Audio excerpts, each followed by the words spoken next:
All right. Well, it's the three of us here this episode. Gar is taking a couple weeks off. Paul this week is not available celebrating his mom's birthday. But I would like I'm sick. And Lane's sick, but he's still here because he's a trooper. Yes, I am. Yep. Super trooper. I would like to open this episode by sharing a meme with Emily that we worked on while we were waiting for you.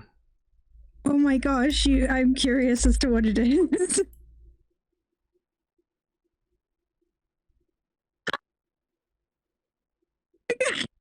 I think she's laughing so hard we can't even hear her. I'm sorry. Oh my god. The fact that it just goes off the logo.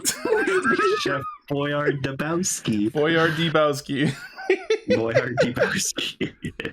Chef Boyard Debowski. I love it. When you eat his soup, you'll go, whoa, whoa, whoa.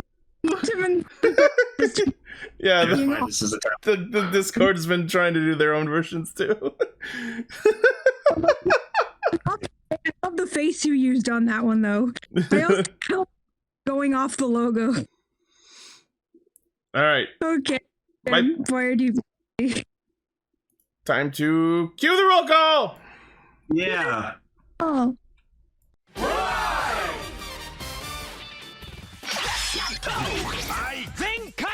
Connect. Loading. Broadcast. Perfect! Show running super savant. Level up! Bluecaster super Ichi.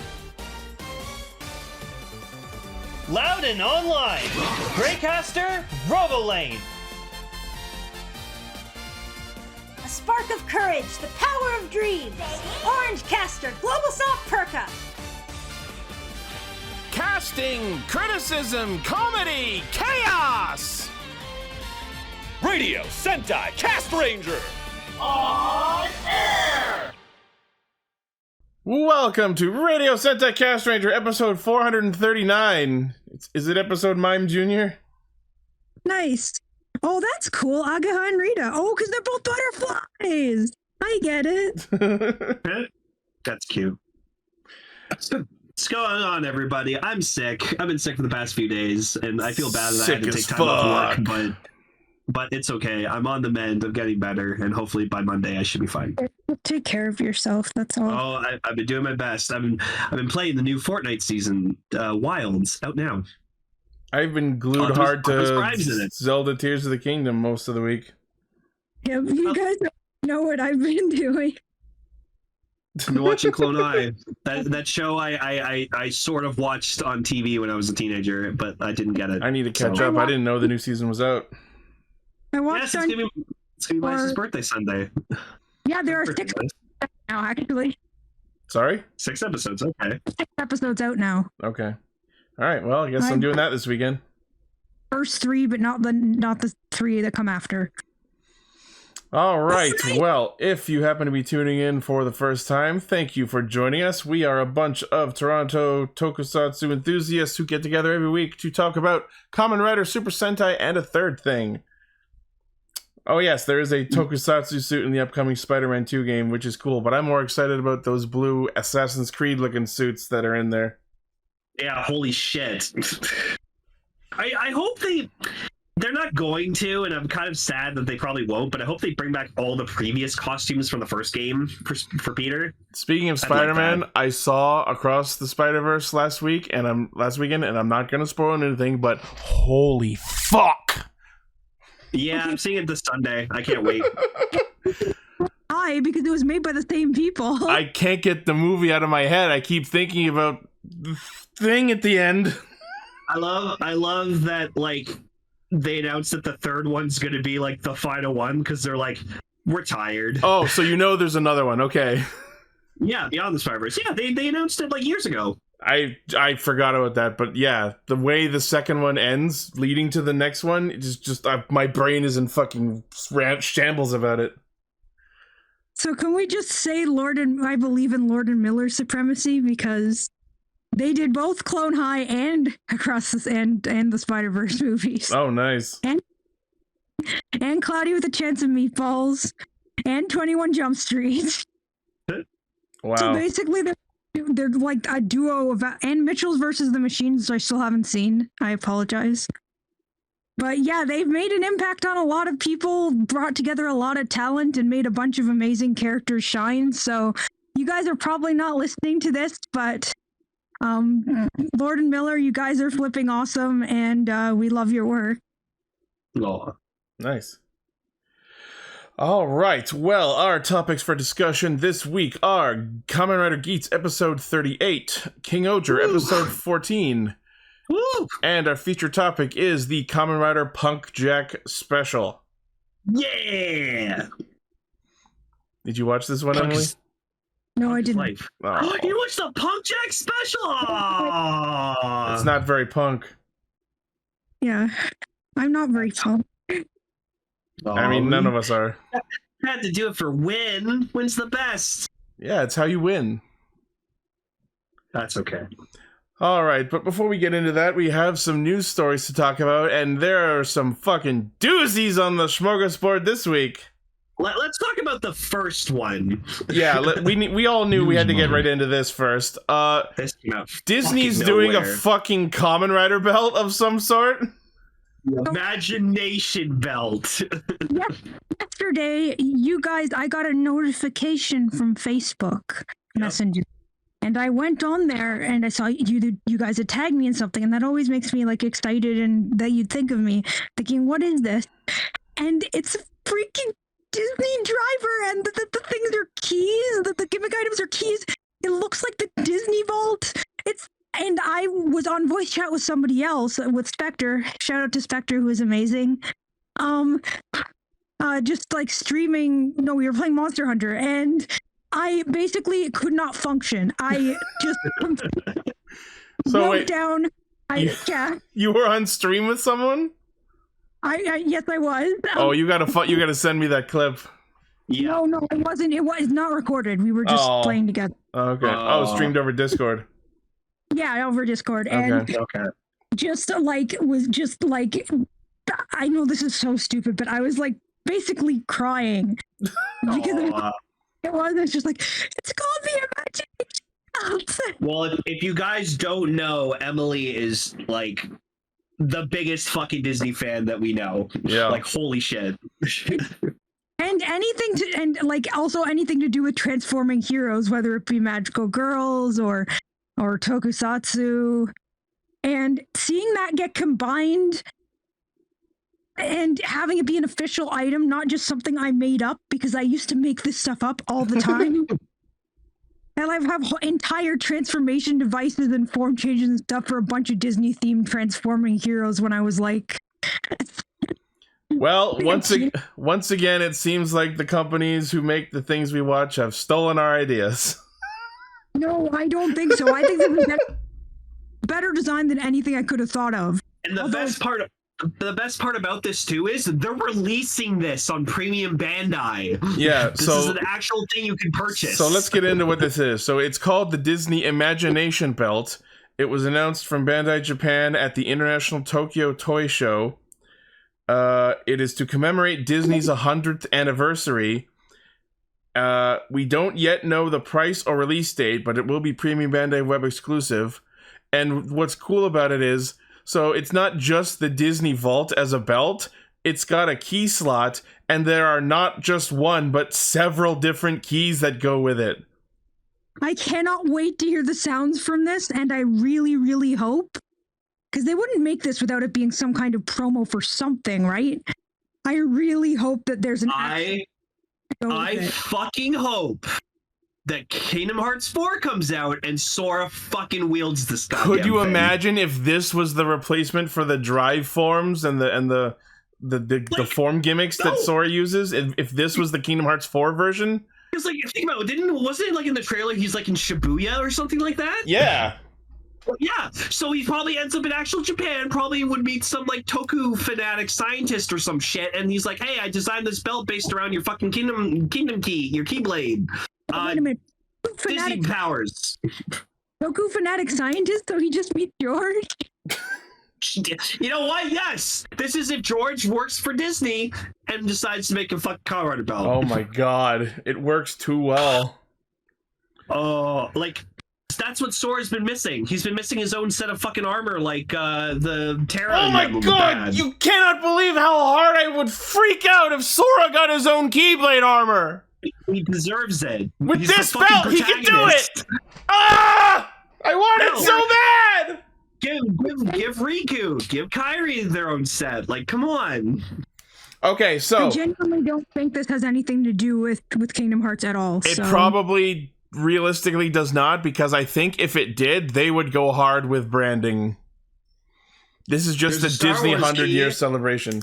So Okay, so judging from the keys here, so we have Mickey Mouse, we have Minnie Mouse, we have Iron Man, we have like Marvel, we have Star Wars, we've got Lion King, Toy Story, Snow White, Princess and the Frog, which I really like, and then Moana and Frozen.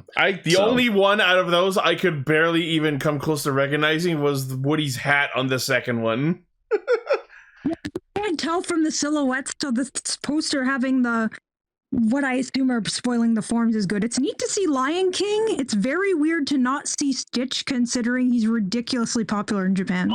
Also, I found out something very mind-blowing recently. So, do you know who voiced Hercules in the first Kingdom Hearts game?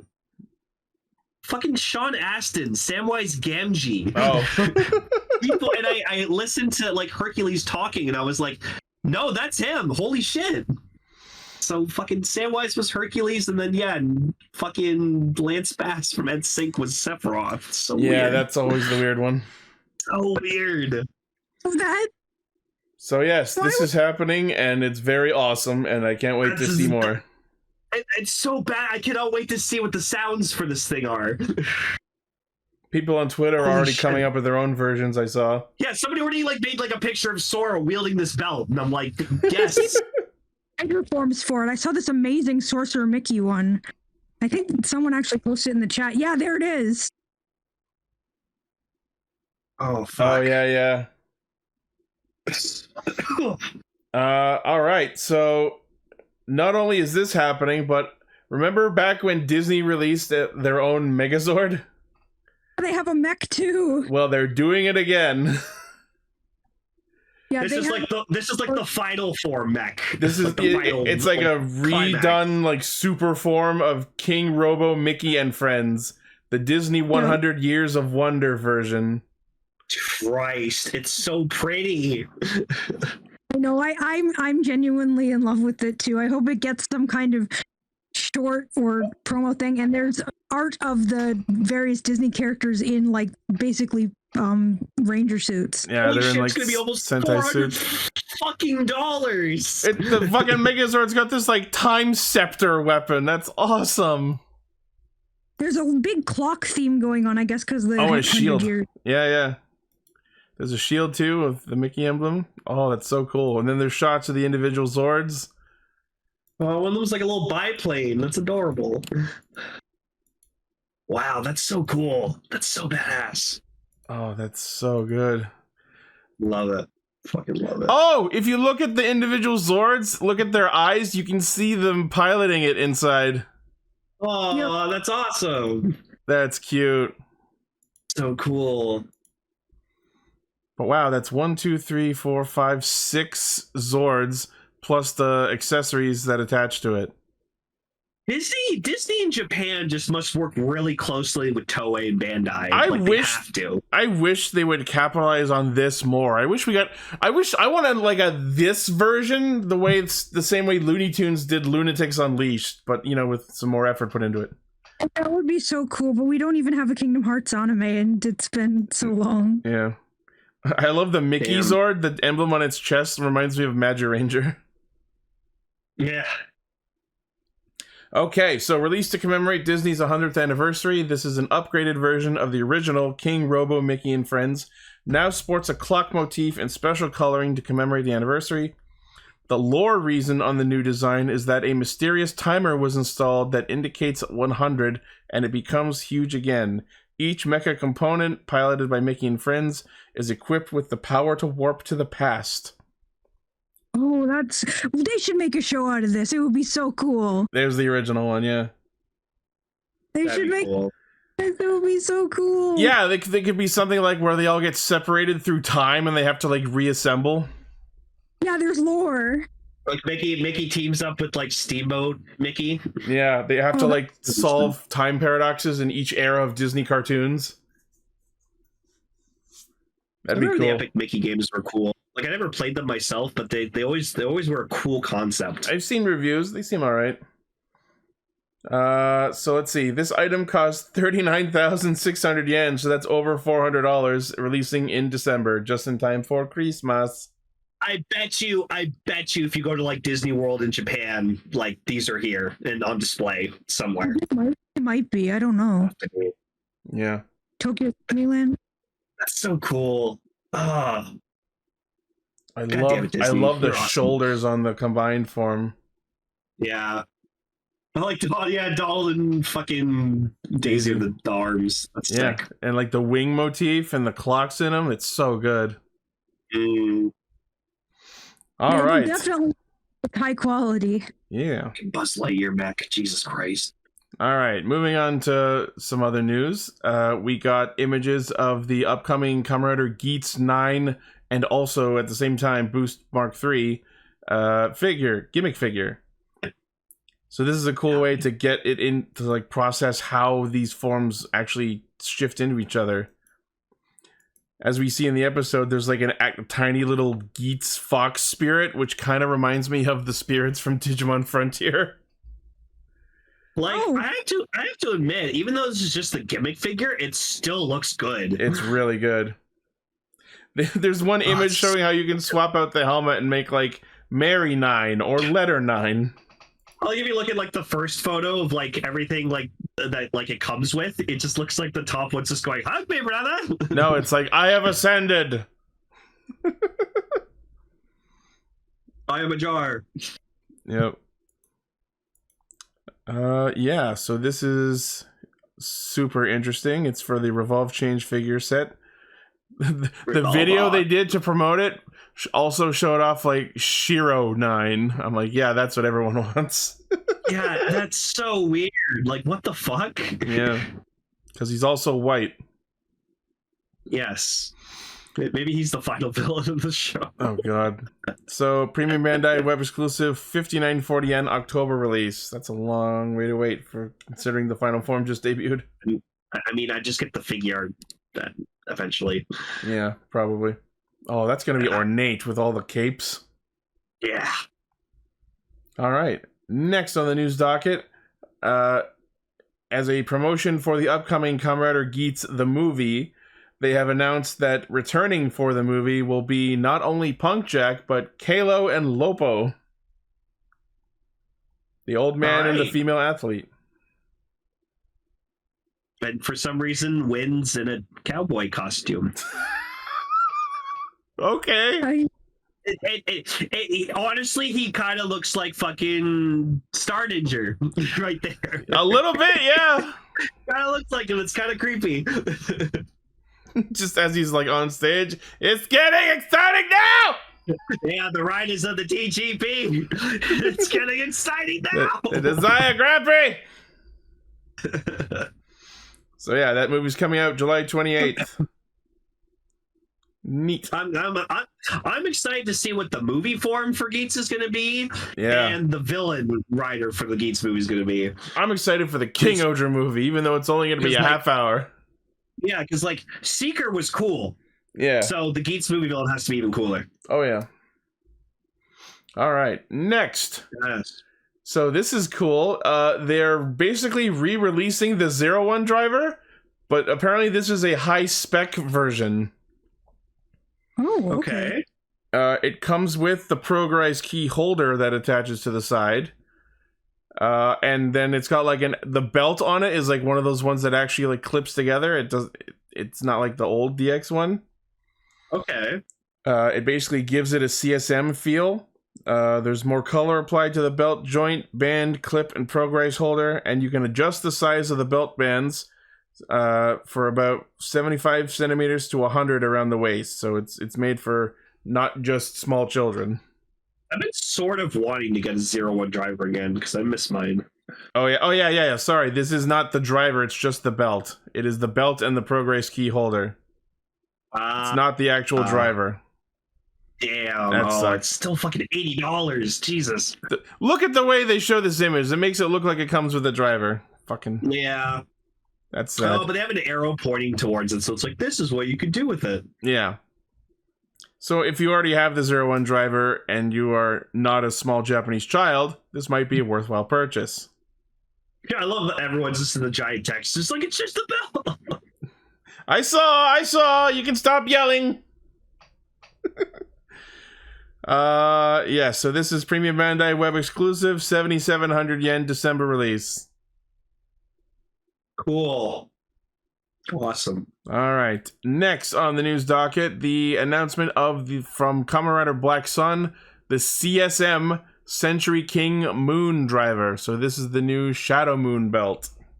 Whoa, that looks so fucking cool, man. I like it has this kind of like freaking like kind of wear and tear kind of look to it, like the paint chips and stuff. It looks like what would happen if there was an aliens themed Kamen Rider. It looks like a xenomorph. I mean that's basically what this is. Pretty much. Yeah, like something. Crap, what's the name of the guy? Geiger. Something Geiger did. Oh, Guyver. No, she's talking about H.R. Geiger. Oh. Yes, I understand. She's talking about Guyver. No. I love how it like comes like with pre-existing scratched paint. Yeah, no, like I said, I think that's like the best detail about it is like it has like scratched, ward off paint.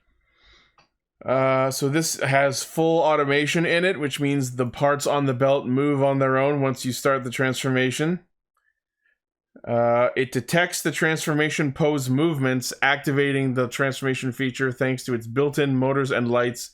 Moves on its own at the same time. No need to press any buttons, just pose and transform. That's so fucking cool. This is the future of rider belts, man. Yeah.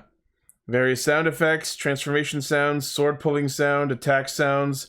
After the transformation, the sensor will react to Shadow Moon's telekinetic special move. 10 background songs, including the show's theme song, including voice lines by the actor who plays the character. There is a line button on the belt to get those. And of course, one of those is him just yelling Henshin.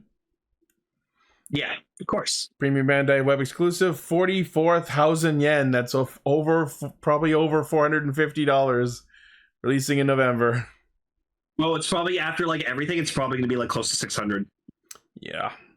So I would like to imagine someone buys this and then just like touches up all the battle damage paint to make it like look brand new. No, that's what you would do, and then you paint it blue. You say that while shadow blue. Our buddy the cosplay medic has my veiled / Deathstream driver right now working on painting that blue for me. Oh God. All right. Well, do whatever you want. It's your belt. Next, I'm excited for this. They finally announced the King-Ohger Zero DX mecha toy. Hercules' personal fucking mech. Look how awesome. Like this mech looks so much cooler in these colors. I think my favorite part about this is there's an image of it as Legend King-Ohger Zero. And I gotta say, all that black and gold looks real fucking good together. Isn't that what he did when he first showed up? No. The first time we saw quote unquote King-Ohger Zero, I went back and rewatched it. That wasn't King-Ohger Zero. That was Kuwagata Zero replacing normal Kuwagata, and the rest of the Zords were the actual ones. Yeah, that's what I was saying. I was like, didn't he hijack the yeah, mech? So there's an image in here of him doing that also, but what I'm talking about is King-Ohger Zero plus the 3 deities, so with Legend King-Ohger Zero. It hasn't happened in the show yet, but I really hope it does because it looks amazing. I'm low-key thinking about getting this set. Wow. Oh, that's so cool. Yeah, wow, that looks great. Like, all that black and gold, it would be glorious. Yeah, no, Hercules is a fucking badass. He has all the best shit. Yeah. Best looking sword, best looking suit, best looking mech. Like, yeah. So, of course, these are all interchangeable and connectable with all of the normal King-Ohger versions. So if you get both, you can mix and match and create your own custom monstrosity. Yep. Yeah. Premium Bandai web exclusive, 93.50 yen, December release. That's going on my Christmas list. Hell yeah. Cool and good. Sorry, say again? I just said cool and good. Yeah. All right. Next on King-Ohger news, they are releasing for the Yudo toy series the King-Ohger Zord cockpits. The exoskeletons that they pilot their shoe gods with. Yep. That's kind of hilarious. There you go. You can get Tombos. I was not expecting that at all. Right? And one thing we're going to talk about when we talk about the episode is if you look at the sections between the eyes on the individual ones, they have also specified the detail that I recently noticed, whereas the shoe god souls are in place for the other ones, but not on Kuogata. That's an interesting difference, and I'm going to talk more about that later. But yes. Damn. This is a Yudo set featuring the 5 cockpits for the King-Ohger Zords. It is compatible with the King-Ohger Yudo figures, so you can get those separately. For all 5 cockpits, they are 11,000 yen. That's just over $100.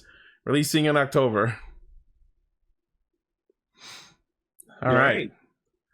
Next on King-Ohger news. So you know that Mofun anime that was in this week's episode? They're actually going to post that. Oh, okay. They're going to post the Mofun to Isho anime short on Toei Tokusatsu fan club.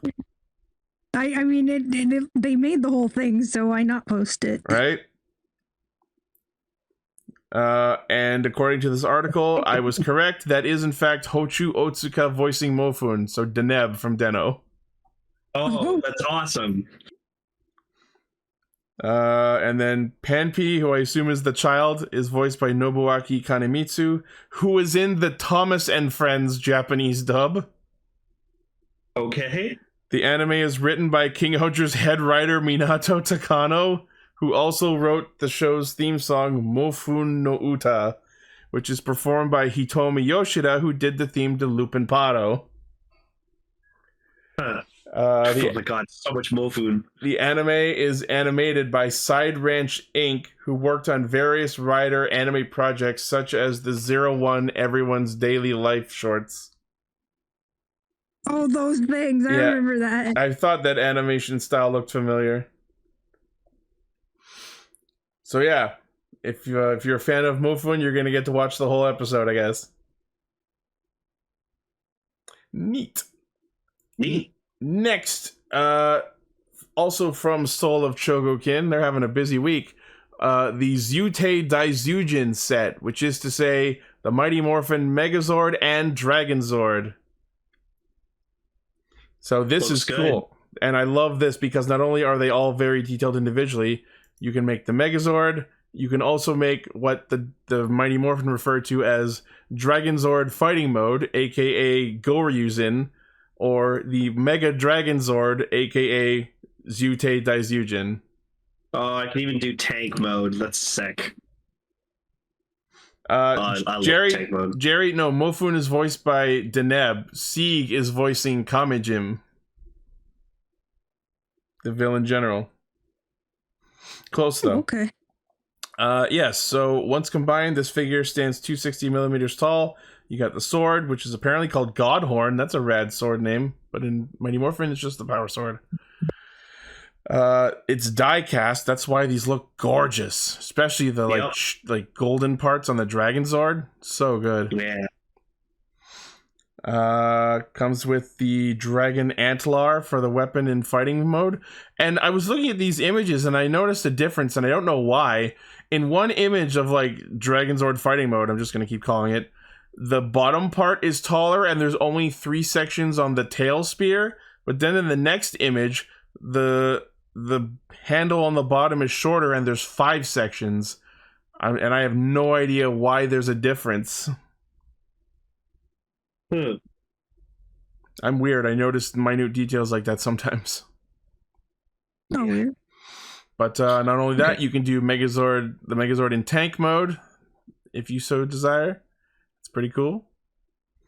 Yeah, so the set of all 6 Zords and the needed accessories, 49,500 yen, so that's over $500, releasing in November.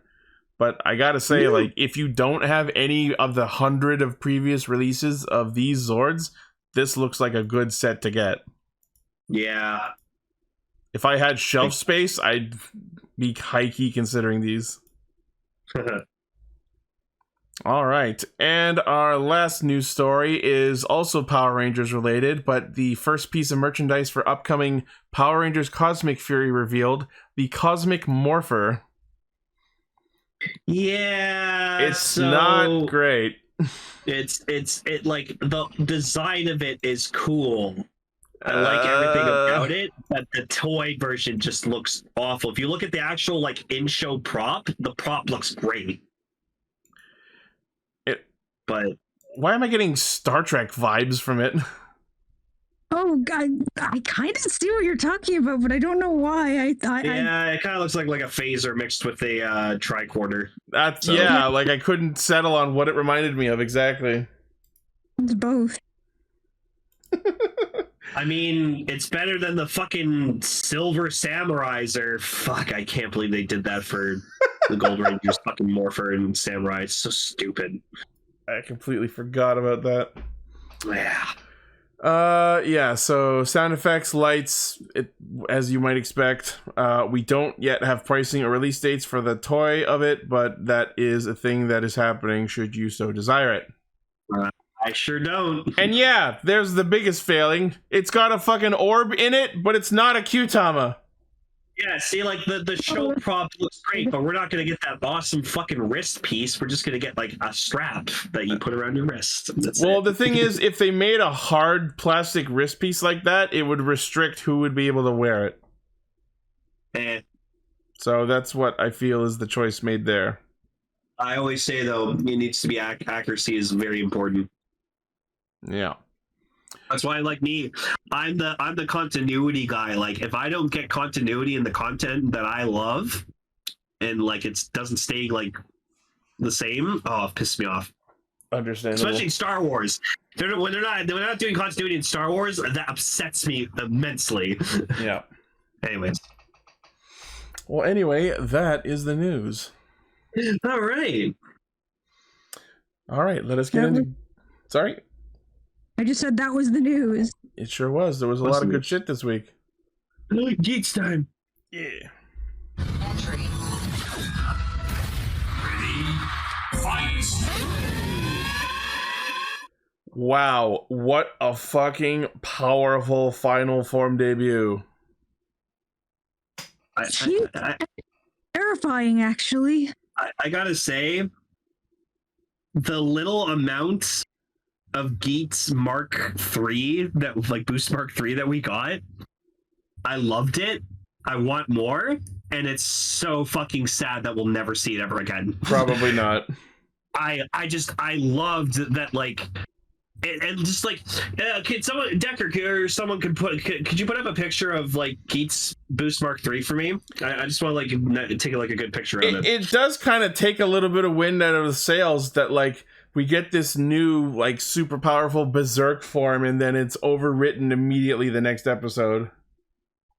Like, that's why I feel like they should have like had like an episode or two more where Geats is just berserk. You know, Geats is like Ace is pissed off that like they're abusing his mom so much, and then like it kind of causes like it's like a kind of combination of like her sadness with his anger, and then that's what makes Boost Mark III. And you know what you could have done instead of it being white? It could have been this nice like black and red, like Black Fox form, and it just would have been like so devastatingly powerful, and like, you know, that's how Gazer would have gotten his fucking ass kicked. It just would have been so fucking cool. I think that Sorry, go ahead. It's kind of surprising that they didn't do that, to be honest. Well, here's the thing. It being a black form would have been cool, But you have to keep in mind that the way Geats IX works is that this armor that's on Mark III revolves around and becomes the leg armor on Mark IX, so they had to make sure that it was consistent. You know what, Decker? If you could just shop the white black for me, I would appreciate that. But yeah, like I like the simplicity of Geats Mark III. I you know what? I'm honestly gonna fucking say it. Like, other than Command, I think this is like my favorite Geats form. My favorite meme I've seen this week is of Geats IX walking down those fire steps, but also Toma running up the bridge. Yeah. But yeah, so like as little amount as Boost Mark III was in the show, I really love it, and I think it's my favorite Geats form in the show. Because like command form looks cooler on Tycoon, I think, especially because he got like a specifically colored helmet for it. There's the image. Yeah. I also saw an image on Twitter that actually kind of explains the logic between how it went from Mark III to 9. So follow me on this. So okay. Mark III starts with just it on the one side of the belt. Then you take the front half of it off and put it on the other side, which means you have 3 on one side and 3 on the other side. That makes 6. Then you rotate the 6 because you revolve the belt, and the 6 rotates into a 9. Oh, that's clever. Yeah. I don't know That's really clever. explanation that they didn't actually have, or if that's really what they were thinking, but it works. Right? So if I ever get the final buckle, like Geats' final buckle, I probably would honestly just keep it in Mark III. It is in its Mark III form, it juts out so fucking far forward because it's literally 2 buckles thick. Wait. Okay, I know that's from the FNAF movie. Is that PETA from fucking Hunger Games? Is he going to be in the FNAF movie? There's the image, 7. Thank you.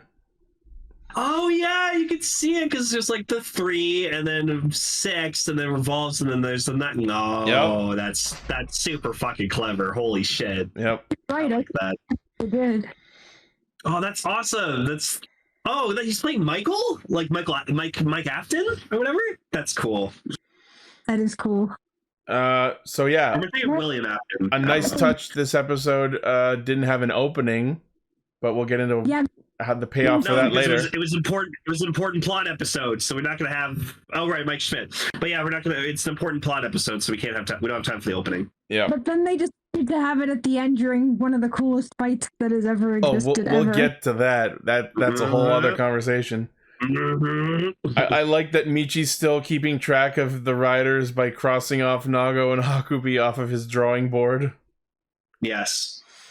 And then Niram with a surprising face turn right at the end, confronting Suel about the whole inheriting the goddess power and how he ended up not agreeing with him. And it's this conversation where they finally bring up what we guessed immediately when it happened, is that Sumuri is inheriting the power of creation from the goddess. And you called that. Suel makes particular mention that they were aiming for the power to remake a world to their whims.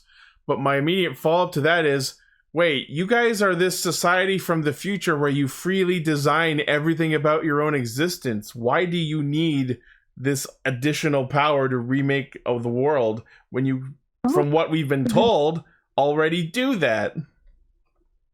Maybe that's how they got it originally. Maybe they're running out of it. Maybe they're like, we can do it better. My immediate guess is basically what Emily said, where it's a limited resource and they have to cultivate it.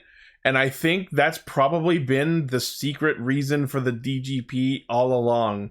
Not just as an entertainment show, as a history period piece, but to cultivate this power of the goddess so that they can keep their own society going. I probably talked about this before, but it's starting to seem more and more likely. And then Niram proceeds to get fucking shot.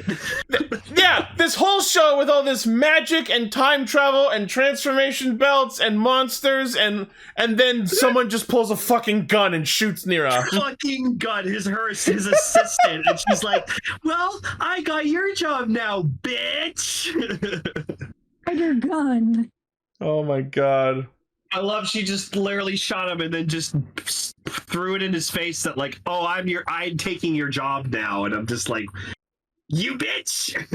Did anyone else notice when they like lowered the goddess back into the sky? One of the wings had already fallen off, so on the far left side there was this like set of 3 chains that were holding nothing that they just also lowered in. Hey, at least they kept attention to detail. They aren't going to make any more chain. It would have made less sense if they got rid of the chains. No, but the chain's not holding anything. Just that one specific set of chains on the left is not holding anything, so they didn't need it anymore. Okay, well, whatever. It's just one static image. Yeah. So anyway, Ace warps inside of himself.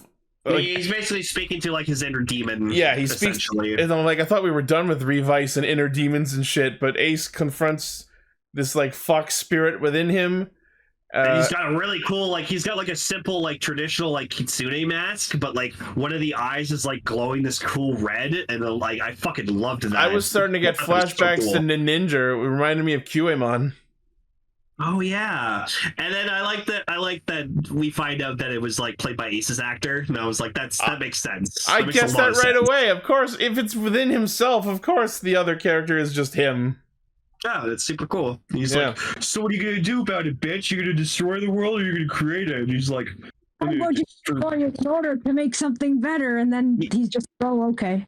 Yeah, he's like, I'm gonna destroy the world so I can create a better one, and he's like, So you know that thing we've been doing the whole show. Oh, I love that line. You've lived for 2,000 years yet achieved nothing. That's kind of true. It's true. Yeah, it didn't feel like. Then he reunites with his mammy. Sorry, what were you saying, Emily? Really cool field of flowers, but also she talks without opening her mouth. Yeah, that was a really interesting artistic choice where he's like inside the statue and she's this like ephemeral existence, and she still looks young because obviously she hasn't aged since Ace was a child in his first body. And then she like speaks to him telepathically, sort of, but also like you can see her making the movements to form these words inside of her mouth if you pay attention to the way her like cheekbones move. But her lips don't move to fully form the words. She's still not completely speaking normally. It's such an interesting thing to do. It was so heartwarming just seeing Ace immediately just like jump and hug his mom, and I was like, no. Yeah, so and it turns out that, as we might have guessed from the line of dialogue she leaves him with, all this time she's been trying to get him to forget her so that he can, you know, get a life. But of course he wanted to meet her, so their wishes were conflicting. Yeah, you know what? That's the thing. This whole show is basically a mother telling her son to move out and get a life. No, it's basically that line from fucking the Goofy's Extreme Movie, just the sequel, just leave me alone and get your own life. Get your own life. Get your own line. Like, that's the one line for that movie I always fucking remember. An extremely Geatsy movie. Yes. Oh my god. Okay, so I'm just a yearning for some learning. No, he just comes in. I'm just a vibing for some riding. God, no, you're hurting us. See, that's why that Disney made all this Toku shit, and we make Disney references in relation to Toku. It all comes together, full circle. Yeah. Everything really. So, since Niram has been shot and is dying, Suel takes his driver and becomes, I think I saw someone refer to it as New Gazer. I don't know if there's an actual official name for Suel's version. Red lines on his visor, and I'm like, ooh, angry. Scary. He's angry Gazer. Angry Gazer. God is angry eye. Yeah. Soul Gazer. It's Suel Gazer. God damn it, you lazy fucks! They just use his name again. Oh, it's just I don't even remember this guy's name. I would have laughed so fucking hard if this week they had debuted, surprise, the Vision Driver has a fourth rider form! And then they re-release it again. No, it was there all along, but no one ever tried to push it 4 times. Yeah. Gazer 2. What? Oh no! You know what? Fucking watch that the villain rider in the Geats movie uses the Vision Driver. Oh man. I bet you anything he's gonna use the Vision Driver. Just with like a new card, maybe. Yeah. Fuck. I hope not. Yeah, so Swell becomes Swell Gazer. He sure is Swell. Swole Gazer. Swole Gazer. Sol Gazer.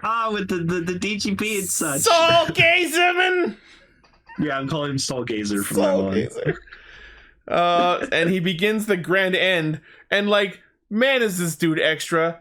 Up until now, what you've been saying is that the point of the quote-unquote grand end is for you to leave the time period and go back to the future and discontinue the DGP. Why does that require blanketing the Earth in darkness? And it doesn't, but it's part of the presentation. It's grand, Ichi. Come on. But like, everyone's... Adequate. We're gonna be real extra about this one. Also, there was like a cute little scene where like Kayla comes home and then like he sees his sister. Oh yeah. Like she says head shade and he just like freaks out. Wait, I thought you knew you were a writer. And then like she has like a face mask on and it's just like that's the brand. Beauty Henshin. Yeah, and he's like, never mind. I mean, you look pretty as you do anyway. And I'm just like, oh, what a nice brother. But the funniest shit was when like all of them start like losing their memories because they get their belts like taken away from them. Yep. And so like Kay was just like, he's ready to fucking go full ham, and I'm like, yeah. And then like his belt disappears, and he just looks up, and he's just like, fucking God. It was so fucking funny that he was literally about to slam Ninja into the driver, then just whoop, nope. And then he just loses his shit. Well, yeah, you see a fucking giant curtain of darkness blackening the sky. Are you not gonna freak out? And then we see like Kyun trying to like talk to Neon, being like, you told me to tell you if you don't remember who you are, who you are. So you didn't believe me. You didn't believe me. And then we got to see Ben and John one more time, which I was happy about. Yeah. Nice. Bring them back. Bring them in the movie. Make them riders in the movie. So we see that all of the floating eye cameras, as well as Jean and Kyun, go back through the portal. I don't know. Baroba and Kekara. Yeah, Baroba and Kekara are still here, so they're probably going to die. They're scheming. As long as what we were told is correct. But also, for some reason, Suel stayed behind. I guess he just has a separate ability to travel through time. Well, because he wants to make like a new DGP. Yeah, but he doesn't do it here. He has to go sometime else. No, but then Ace comes in and he's just like, I don't think so, bitch. I absolutely fucking love the way this shot between them for this confirmation is framed, with this absolute darkness around them. And then his henshin into his final form lights the world back up.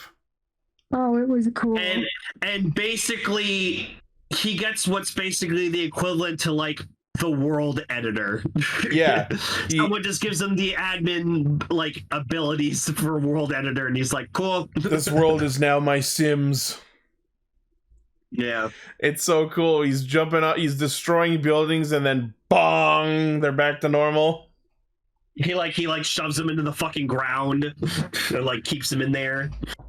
And then as he starts fighting, we cue the theme song in the most glorious musical edit this show has had, followed by them doing it, doubling down by, as he starts fighting back, that one shot where he goes shh, and the theme song just cuts, and then kicks back on as he goes back for the counterattack.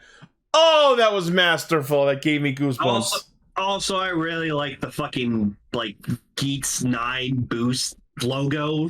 That's really the buckle emblem when he's about to henshin. Yeah. That was cool. That whole henshin was so glorious and cinematic. I feel bad that they're gonna have to like try and show that every time he goes into that form. No other final use of this form will be as glorious as this debut. This was so well done. This is the kind of shit you would expect to see in King-Ohger, but nope. Well, I don't know. No, come on. Imagine King-Ohger, the old henshin with this level of fucking like stock henshin. That'd be amazing. Well, I Holy wouldn't fuck. call this a stock henshin. Although the fact that he's against a completely black background, you could kind of attribute it that way. So sure. I'm just starting to lose the spark of hope that King-Ohger will give me what I want. I just love that you cannot tell that's the Desire driver with that fucking buckle on. That's incredible. It completely It's covers so it up. good. Yeah, no, it's impressive. Yeah.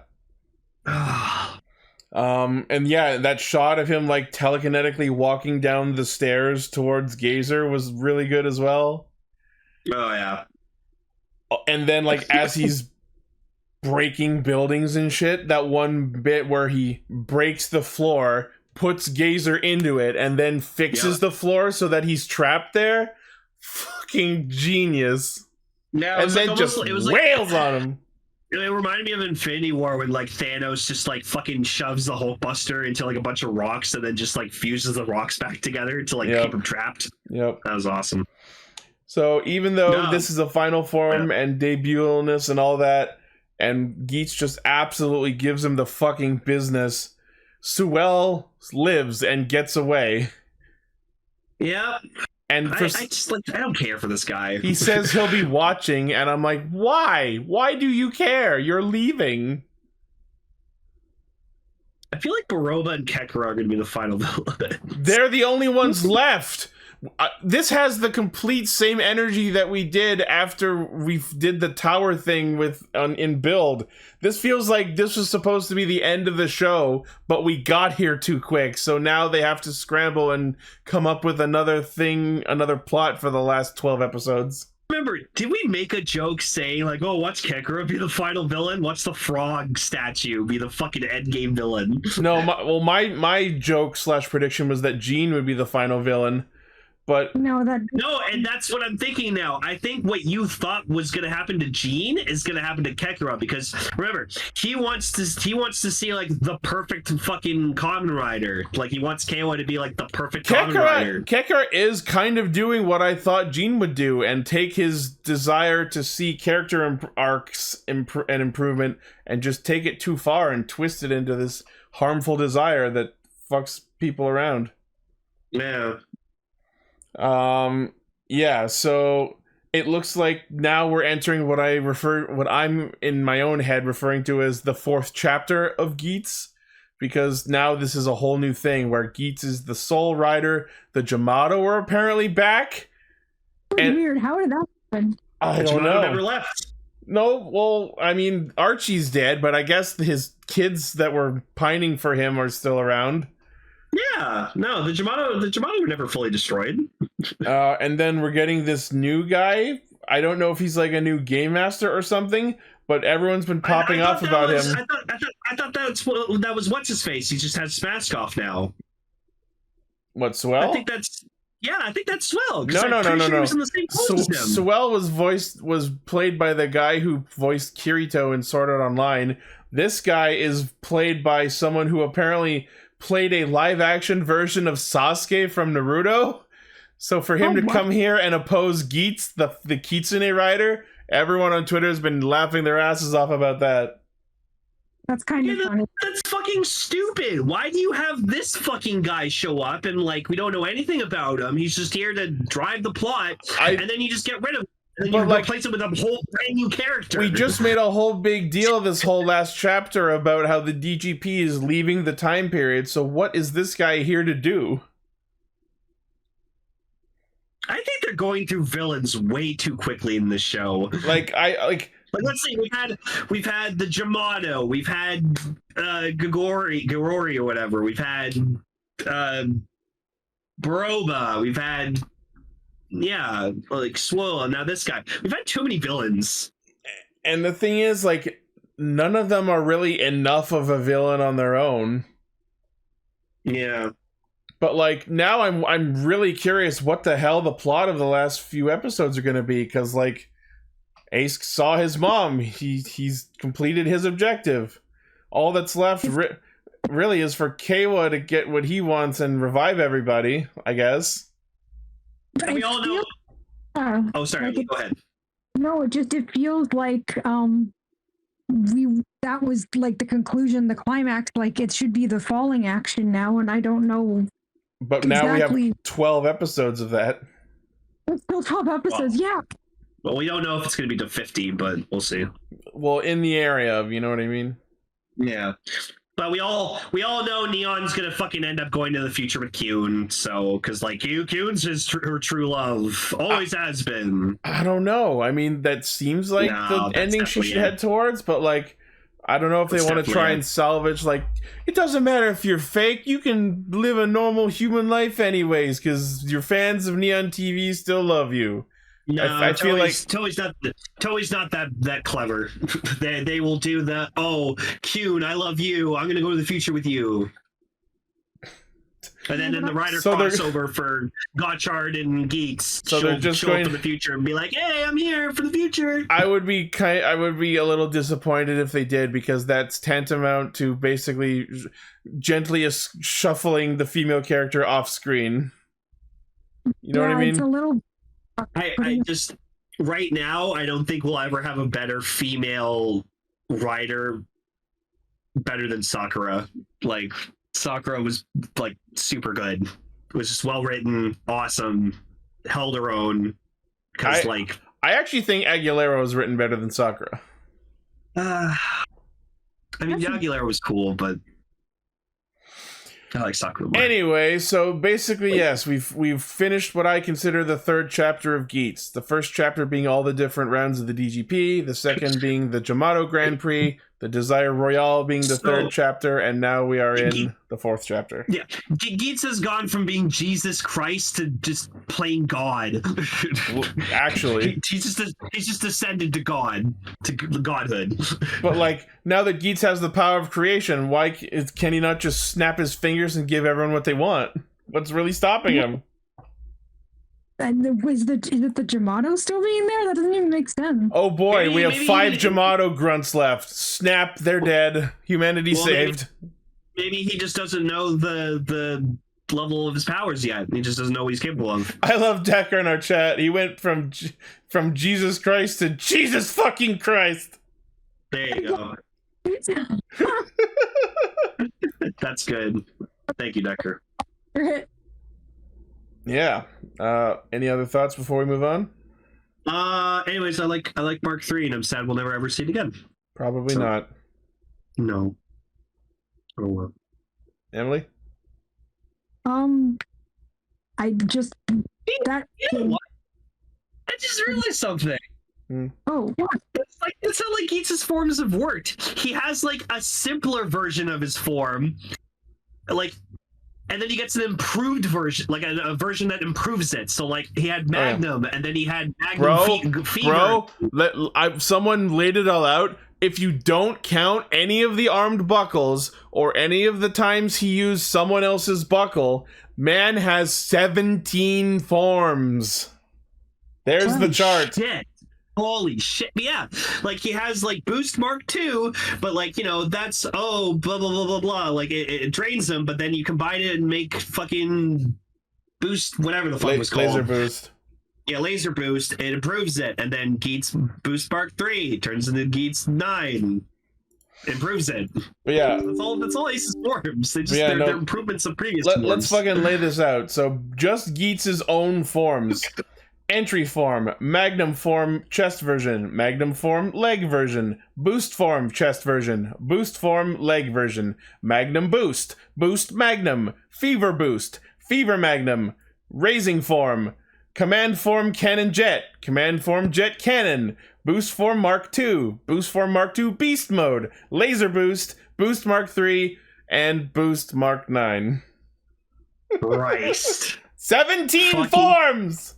17, and he's gonna get a movie one, and then he's gonna get a new one in the crossover film. Plus, like, Builder and all the armed buckles and all the times he used someone else's raised buckle before they did. He's got to cap at 20. He has to cap at 20 forms. Wow. All right. Wow. Oh, Kaguya is pointing out something interesting. Ace's boost forms go from red to white, like how fire goes from red hot to white hot. Oh. That's cool. blue? Oh, it's hot. I hope so. His movie form will be blue fire. That'd be rad. Yeah. Ace has been drinking too much hot with his final form. So. Oh, no. I still, like, I'm still happy. All right. Well, that is Geats for this week. Would you kindly take us into the next section, sir? Oh, so Decker made Geats Mark III in black, and that looks sick. Oh, neat. Well, I was gonna say like the Geats helmet changes to black too, because just like it would add to the aesthetic. Because like I know I get that like the Geats, the helmets aren't supposed to change, but like I feel like if Tycoons can change with command form, why can't Geats' change? That's the form that should have the angry eyebrows that's on Mark 9. But I get why they didn't do it. I know. Anyway, I will post this link. This is a silly YouTube poop. Dark Knight Rises. Just be wary. It is YouTube poop, so it will be loud. So just loud and stupid. Watch your headphones and keep the volume low. But it is fucking hilarious. Where's Vane? All right. It's a source of eggs. Before I go, I just want to leave one thing. Which Toku characters does this meme remind you of? I've seen FF14 memes with this. Oh, yeah, you're not saying for King-Ohger, Emily? Oh, I'm a freaking idiot. Oh my god, we didn't do King-Ohger. Yeah, we're talking about King-Ohger. All right. Oh my god, I'm... Say the thing. Go bazoo.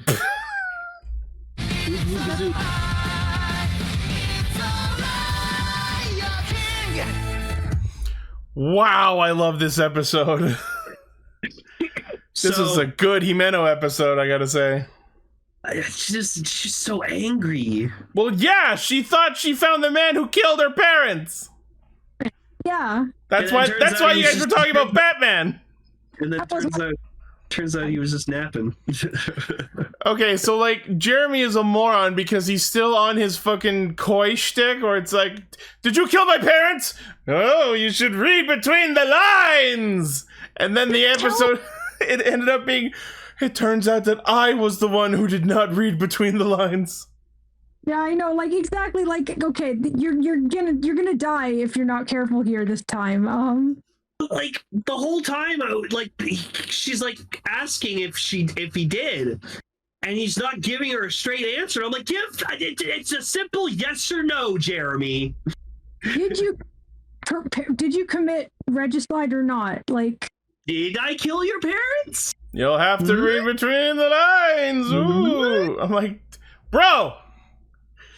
I love though that she immediately like turns over to Rita and just goes, "Okay, should she put him on trial for this?" Before Before that, the first part of this episode is her just absolutely shit taking him. Just fucking.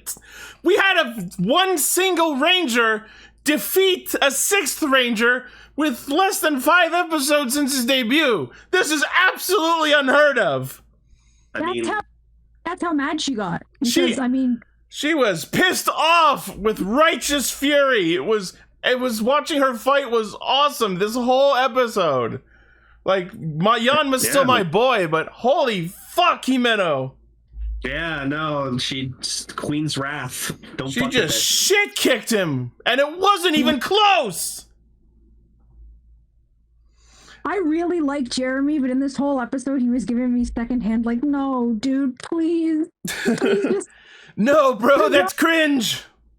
The best was when, like, he disappears, and, like, he ends up going to Rita's kingdom, and it just finds him in the snow, and it's like, the fuck you doing down here? And he's just like, I just wanted somewhere quiet to go. He gets away from Himeno, and where he chooses to go is to just dunk his face in the snow in Gokon. I just wanted a quiet place. But he also said that, like, at one point he fell asleep in the snow for an entire year. Well, we'll talk about that in a second. That's not what he did there. That was talking about what he did during the time when the Wrath of God happened. I know, but just the fact that apparently he goes there to be a quiet place, for that to be his quiet place, and he also sometimes stays there for an entire year. Well, what he was talking about is he was just saying that like sometimes he ends up sleeping, yeah, and he realizes, oh shit, a year went by. Whoops. The man who is 2,000 years old literally will just hibernate for a whole ass year. Yeah. I don't know if this was the subbers doing this, but it was clever. He basically like quoted Bison from the Street Fighter movie, just being like, "Oh yeah, what happened to you 15 years ago? That's like Tuesday to me." And I'm like, fuck. I think that was the subbers. Yeah, okay. I mean, that's a good line by Bison in the Street Fighter movie, so. I liked when Sebastian and quote-unquote Sebastian show up and try to stop Himeno from murdering Jeramie. I thought it was Gira at first. I was like, oh. I was saying to Sel when he was overwatching that it would have been extra funny if, like, Gira, still in the Sebastian costume, also shows up and there's just 3 of them. Too many Sebastians. It takes a lot to... The Sebastian Sentai. Sebastian Sentai's Butler Ranger. Butler Ranger. That's good. But yeah, so Gerojimu helps Jeramie get away. And then we meet the monster of the week this week, who actually had such an interesting design. You could have told me he was a new general and I would have believed you. No, he had like kind of like a ranger design. It was fucking awesome. Apparently it's based off a water skimmer or like a water bug. Oh, I can see it. That's why those rings are like puddles and like ripples. He looks like he belongs in Shinkenger, honestly. It looks like some sort of Shinkenger monster, or even like some like armored ranger suit of some sort. It's a really good design. It seems like the kind of thing that Saban would like make into a ranger. Yeah. Apparently his name is Amenjim because it's based on Amenbo, the Japanese word for the bug that he is. Okay. Oh, cool. And his gimmick is, even though he clearly sounds and acts like an old man, he considers himself young, or at least just acts that way. A Water Strider, that's the name of it. Yes, thank you. Yeah. So one plot point that was briefly mentioned a couple of times, but not really dwelled on, is the fact that apparently it wasn't just Ishibana that was affected by the Wrath of God incident. Apparently, all of them were affected by it, which makes us think that it wasn't just Himeno who was forced to take on the throne at a young age. So now, like, all of them had to become kings while they were still children? Yeah. Well, I think for Kaguragi's sake, he would have been like a teenager. So maybe. But now I'm wondering how this relates to Shugadam. Like... Oh, yeah. Does this tie into why Gira was removed from the palace? You know what I mean? Yeah. Question. I will say, for a time, I did think it was Jeramie who was the perpetrator, because not only just because he had the same style Shugad, but if you look closely when he's holding the needle, he has that same glove that Jeramie had on his beast hand. Hmm. So I was kind of under the impression that it was him, but in this episode we find out that no, he was hibernating in a circus jail cell that year. Yeah, it was like the living corpse or something. The unrotting corpse. Yeah, the unrotting corpse, that was it. Yeah. Yeah. So Jeramie gets taken back to Gokhan for another trial by Rita, and it turns out that because Jeramie was asleep that year, he had no idea what this Wrath of God event even was, and that's why he was acting like a jackass. But then he got like weirdly sad and apologetic once he knew what was happening. And that's when he was like, it turns out I was the one who didn't read between the lines. Which is correct, because if you see Himeno's angry at you, there's probably a good reason. Should have just, like, for once, say things straight. I feel like this is going to be an ongoing thing. He's going to have one of these, like, confusion situations with each of them, and then by the end of the show, maybe he'll get over being such an indirect weirdo. Maybe. I love that Kaguya. Thank you. Oh, nice. That's badass. Yeah, and of course, during this conversation between Rita and Jeramie, he mentions the Mofun anime, and of course that gets Rita excited. And we learn that the Mofun anime was created specifically by the people of Ishibana to cheer up Himeno after her parents had died. I mean, there you go. That's kind of adorable. Which is weird that like Himeno's not like a huge Mofun fan. No, she did mention it a couple episodes ago when they were planning on how to revive Gira from the coffin. Oh, okay. She was talking to Rhea and she's like, "Do you know that show? Here's what happened on last episode." And she was like, "No spoilers!" and ran away. Oh yeah, that's right. So yeah, Himeno knows it. Of course she knows it. So Yanma hacks Ishibana's TV channels to put out the call for arresting Jeramie. And then we see the girl from episode 3 again, and I don't think we know what her name is yet. And for some reason, she knows to go exactly to the spot in the forest where everyone is, happens to see Jeramie on his way back from the trial, grabs him by the collar, runs 5 feet over to Himeno and goes, "I got him!" I can't believe she got away with that. Oh, it was super funny. Yeah, and that's when they explain that Jeramie was napping. And then Amen Jim shows up and we get another Zord fight featuring Tarantula and the 3 deities. And during this fight, they start pointing out something that has been kind of in the back of my head this whole time: the positioning and purpose of the Shoe God souls. Before now, they've only really focused on showing us the souls of the 3 deities, which have been outside of the Zords. But they show that when they are piloting the Zords, the Shoe God souls are attached between the eyes on the upper part, the head part of the exoskeleton that they pilot the Zords with.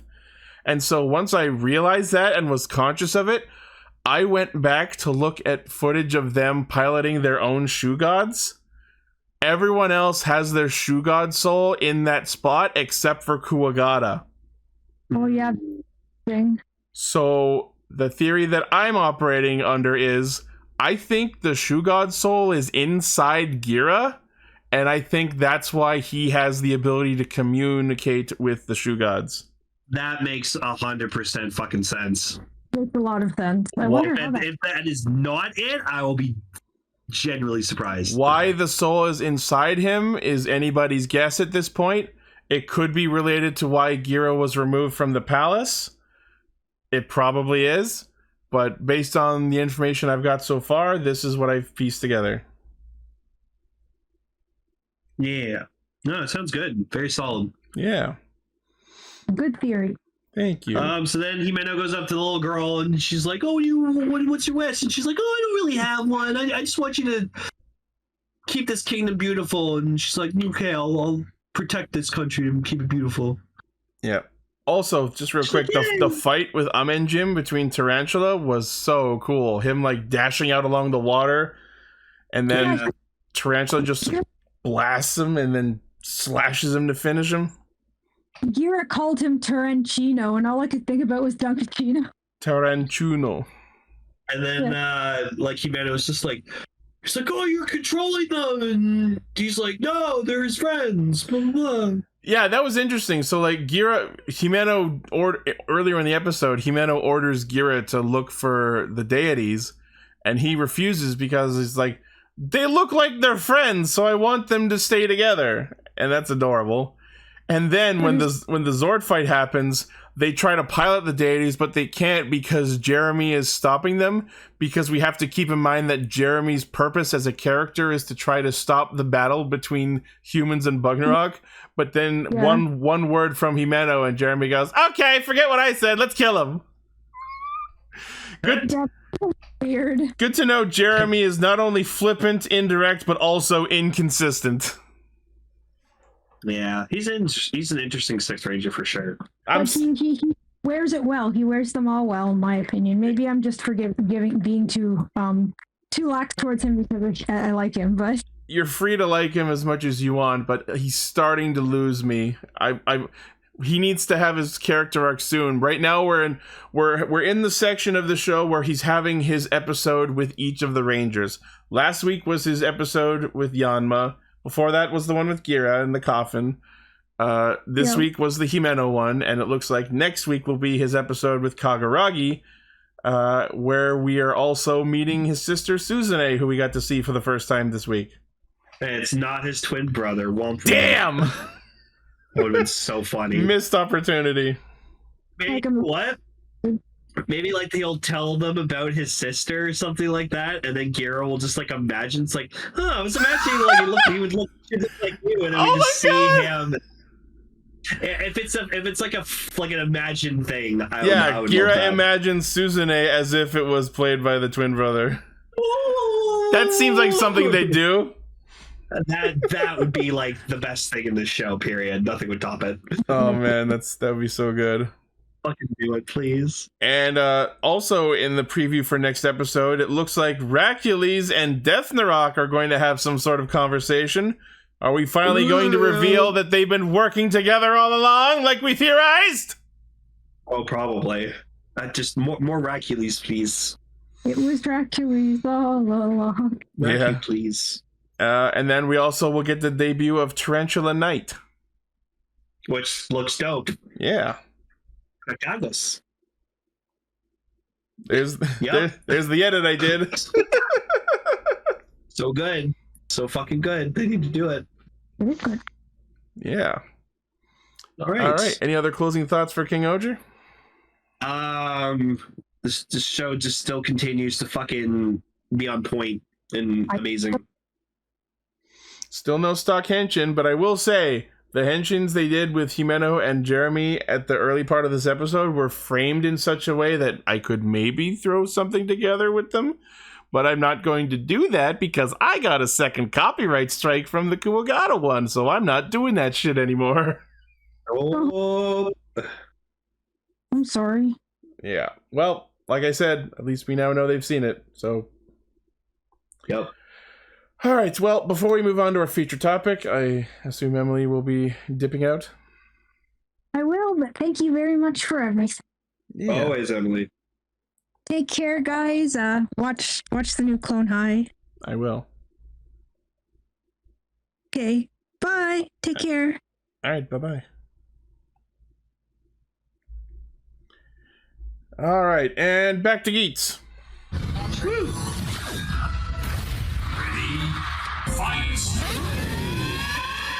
The PunkJack special, aka How the Hot Dog is Made. So, okay. I know you've said that you've had some problems with it, and it kind of like defeats the magic of what the DGP is, but I honestly really liked it. I liked it for the most part, but it absolutely took some of the like magical wonder out of the way the DGP works to find out that no, we just have a bunch of dudes running around cleaning up sites, wiping evidence, packing drivers into boxes, and putting memory erasing helmets on failed players. Yeah, no, we've seen multiple times in the main show where memories will just at an instant leave or come back. But no, we have to actually watch some dudes in DGP flat caps fucking put a memory erasing device on some dude's head. Come on, guys. Yep. This is absolutely watching how the hot dogs get made, and I don't like it. No, but honestly, my favorite scene was seeing like just people in like a warehouse just like putting belts together and ID cores in boxes, and I was like, that's fucking sick. So the DGP is just Amazon. Yeah, it's the Rider equivalent of Amazon. That's spot on. So yeah, the whole point of this special is that it turns out that Win did not die when he was exploded by glare. He was just very badly injured and ended up in a hospital because I guess Niram saved him somehow. Yeah, because but yeah, so like this is basically the origin of how Hallelujah Win became Kamen Rider PunkJack and how he got involved in the story. The only complaint I have, and I'm really fucking upset about it, and I know like they don't really show what happens with them later and stuff like that. I wish they would have shown like Giori or whatever going just like, okay, you're gonna help them out with this next like part of the game. You cannot be yourself. Like you have to be I was gonna mention that eventually. The one thing they don't address is why PunkJack is silent during his first appearance.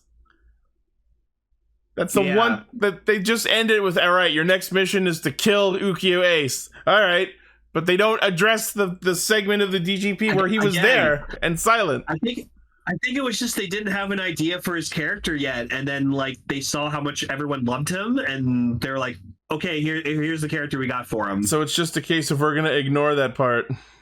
Yeah, but what's interesting is, so we open with like obviously what happened to him, but and like the Iran comes up to him and like he has no memory of what who the fuck he is. So it's weird. He's explaining to him everything. Yeah, and like apologizing for everything like, while he doesn't have his memories. Yeah, when it's just like, sorry, who are you? What the fuck are you talking about? It's like, well, if you go touch that core, you'll know everything. He's like, or you could just leave and live your life however you want. He's like, this has all the energy of a fucking supernatural murder mystery game. I'm getting like Danganronpa vibes where like a protagonist wakes up in a hospital as an amnesiac, and it's like, if you touch the belt, you'll get all your memories back and know what's happening, but you'll be in a life or death battle, or you can just forget everything and live a normal life. You want your memories back? Touch the belt. Let's see if I remember how to do this. So then, of course, he does, because it's fucking win. He literally goes, "Punk is life," and then just touches the thing. Oh my god! Like he goes like "Punk ikuze," and I'm just like, hell yeah! So then we get to meet his band. Yeah. And we get a snippet of Rollin' Punk King, which is, as we've said repeatedly, a fucking slap-ass banger song. It's a fucking banger. Like, and I like certain parts of the song, you just see, like, PunkJack entry form, and I'm just like... And monster and beat form, so they spoil that he gets beat form before it even happens. And I'm just like, oh, I want the figure art of PunkJack so badly just so I can have him in entry form. Because it's so and then nice. Even though this song is so fucking awesome, we get like a tepid audience reaction, and I'm like, you fucking ingrates would know good music if it shoved itself up your nose. No, but they were digging it. They were liking the song. Look at their faces. They're bored. They were just applauding to be polite. And so, like, one of the bandmates, he has like a pregnant wife or girlfriend or something like that. And so Win decides to break up the band. Yeah, he decides to break up the band because he's like, it's just not going anywhere for us. This other band that started the same time as us is way further ahead. Damn you, Emperor Joe! That was the fucking bad name. And that's when he falls into debt, and then the part that we know about kicks in where his grandpa gets him the job with the DGP, and we get introduced to the staff training missions that he does. Yeah, and then like one of them is like he has to like use the memory wiping machine off one of them, and he just feels so fucking bad about it. I love that one of them was just tasing Michi after Toru died. Just laughed like that. It's such a fucking like serious dramatic scene, and then just that. Yeah, and yeah, the quote unquote villain of this special is the captain of this guard squad. His name is Majima Iki, and he's played by Gosei Blue. Oh, you know what would have been sick if it was those guys who beat the shit out of Michi's friend. No, beat him to death. We saw it was Kamen Riders. Or got him in the situation. Yeah, no, we saw it was actual Kamen Riders, including that elephant one. I really want to see the full helmet of. Yeah. Oh, I'd chip Kelly that in an instant. Yeah. But yeah, so obviously this guy's like a fucking asshole because. Well, he's not only just an asshole. Through the special, he turns out to be mutinous asshole. But we'll get to that. Yeah. First, we have the debut of Kamen Rider Butchie. I don't know how it's supposed to be pronounced. I think it's Bucci. But it is a reskin of the also recently introduced Kamen Rider Groovy, except instead of a brown dog, it's a Dalmatian helmet. Yep. And it turns out that Bucci is his former bandmate Hiroki, who was just trying to get the band back together. And then he realized that he didn't want to risk his life over this and decided to run away. I have a kid on the way! Fuck this! And they're like, no, you have to keep going through the game. But then we get what I think is really fucking awesome. So we get these like blank entry forms. The Guard Riders, I think they're called. And I like them. And I get they just repainted the fucking like mind helmets. But I really wish they didn't have those fucking like stupid bulges on them. Yeah, the helmets are solid black repaints of the glare hacking helmets. And their ID cores are just black blank. They don't even say entry when they put them in because they're not entries.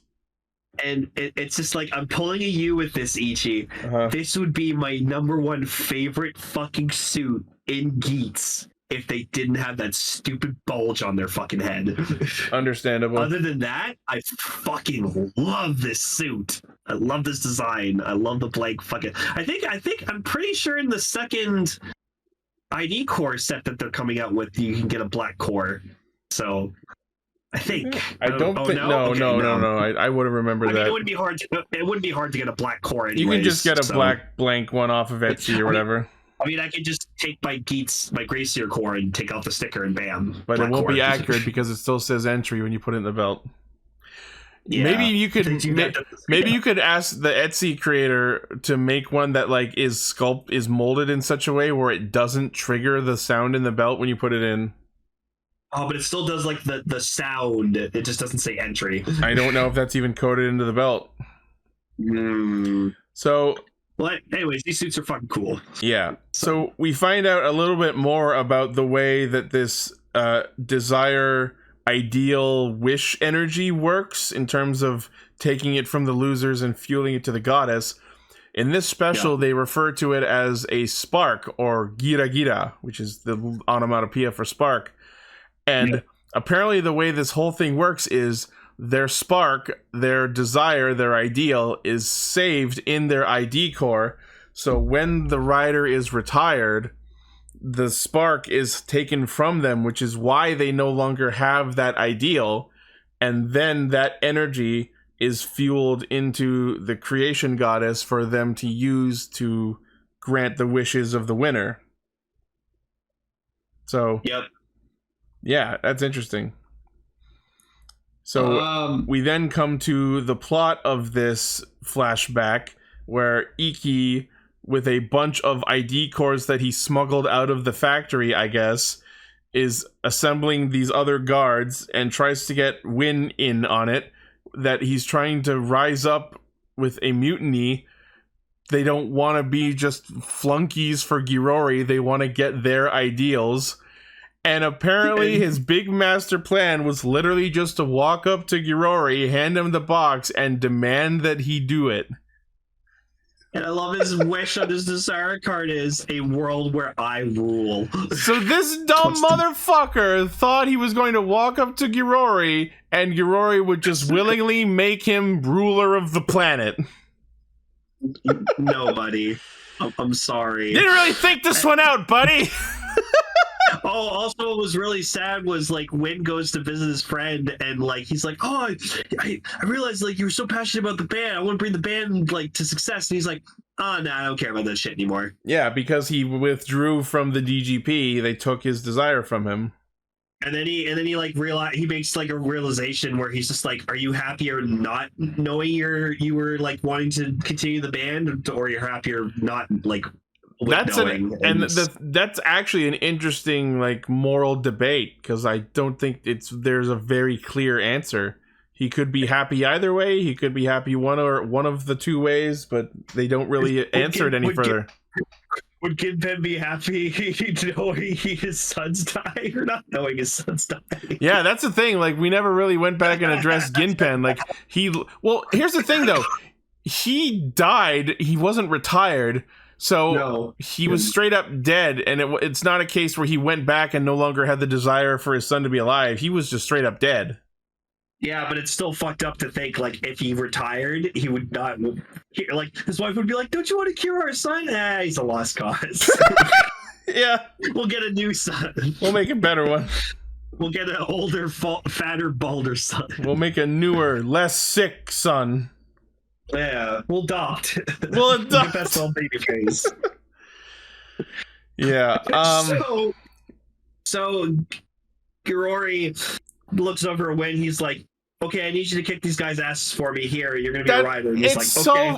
It's so fucking funny that instead of henching into Glare immediately and dominating their asses, which he does eventually do later, his first reaction is to cower behind the desk in the lobby and pull out the PunkJack core and Desire Driver that he apparently prepared in advance and yeet it over to Win because he was the one who didn't immediately mutiny against him. Well, Win already had his belt. He gave him the core and the beat buckle.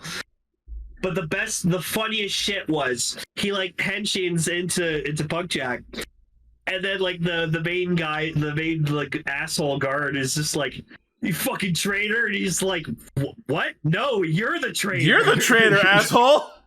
Fuck you, and proceeds to kick his fucking shit in. Yeah.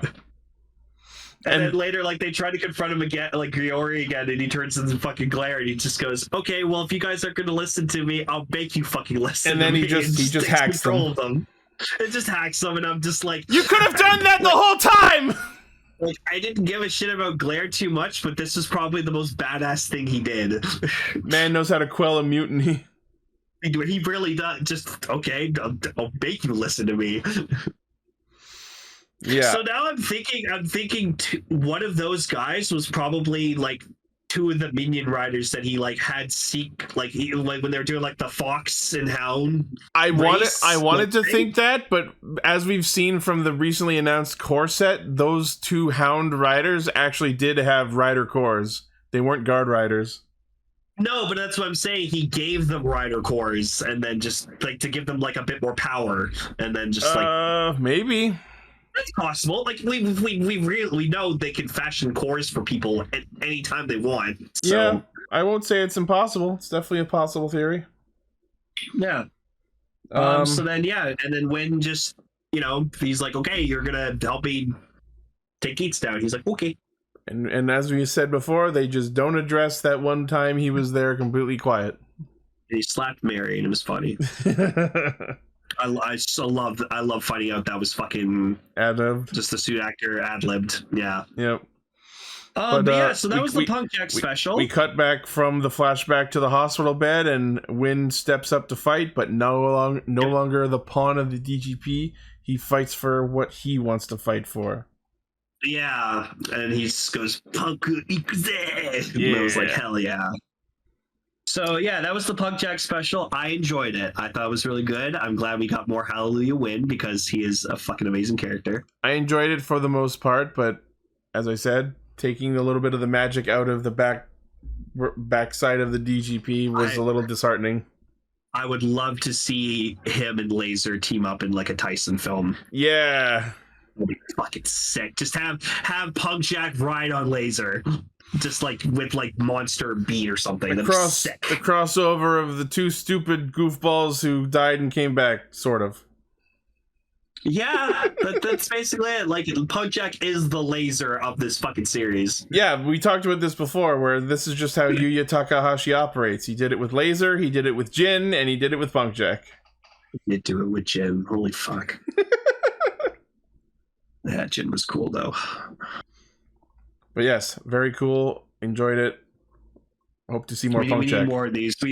So I found out that like apparently like someone I follow on Twitter is the #1 Nudge Sparrow fan. I saw that. What the fuck? Loves. Hey, you know what? They edited the Monster Buckle box so that it was Sparrow instead of PunkJack. Oh, it's great. I love Not even convincingly so. The fucking helmet was sticking out the top of the box. I love that there's someone out there who loves Sparrow. And I like to think out there somewhere there's a #1 Kamen Rider Letter fan. Just one letter fan. It's you, isn't it? It's the actor. The only one who likes Letter is the actor who played her. Oh, poor Letter.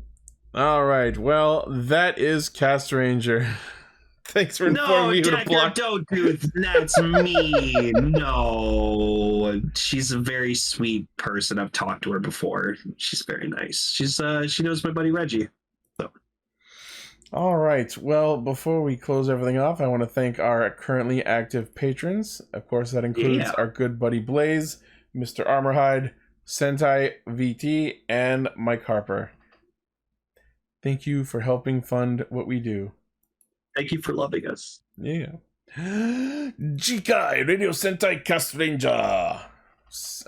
Recently subbed and very interesting from what I've watched. Next week we'll be talking about the second episode of the Racules specials.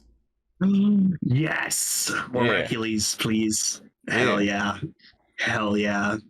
I will say, Racules does some smart shit. Good. As he should. He's very awesome.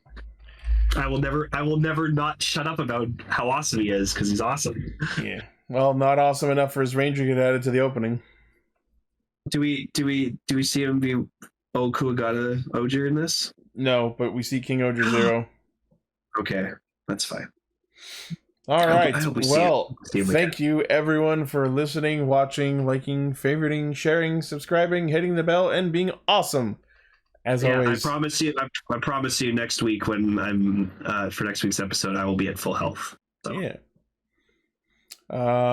Yeah. Gar's going to be away for a couple of weeks, but he should be back at the end of the month. Hopefully Paul will be back next week. Oh my god, we have to get, like, when we talk more about freaking what the fuck's it called, the high school thing, High School Heroes. Yeah, we have to have fucking Paul watch an episode of High School Heroes. He will fucking eat that shit up. Yeah.